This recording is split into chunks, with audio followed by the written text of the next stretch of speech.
Исламский образовательный видеопортал Муршид ТВ представляет из напоминания шейха Усамы Абдур-Разака Ар-Рифаи. Когда ты захочешь, чтобы Аллах приютил тебя, дав любовь к Нему, если хочешь убежать от других, испытывая в Нем надежду и желание получить Его милость, тебе надо усвоить сказанное им в суре Ад-Духа. Всевышний говорит: «Разве Он не нашел тебя сиротой и не дал тебе приют? И Он нашел тебя не знающим пути шариата и затем наставил тебя.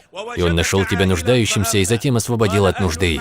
Люди познания Ахлю Маарифа сказали: тот, кто хочет, чтобы Аллах приютил его, должен выполнить это условие. Что же это за условие?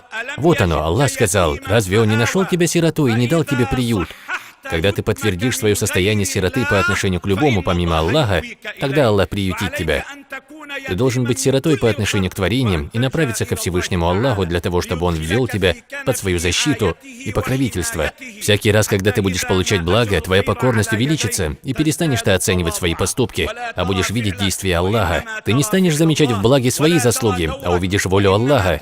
Ты не будешь видеть себя, а начнешь зреть в этом предопределении Аллаха. Значит, люди являются преградой для тебя, а твой нафс, эго, является преградой, покрывалом между тобой и Аллахом. Когда ты сбросишь покрывало в виде людей, ты увидишь себя, а когда ты сбросишь завесу, преграду своего нафса, ты увидишь Аллаха и скажешь: не ты бросил горсть песка, когда бросал, а Аллах бросил. Скажи: «О Аллах, владыка царства, ты даруешь власть, кому пожелаешь, и отнимаешь власть по своему желанию. Ты возвеличиваешь, кого пожелаешь, и унижаешь также, кого пожелаешь. Все благо в твоей власти. Воистину ты велик, и твое могущество безгранично».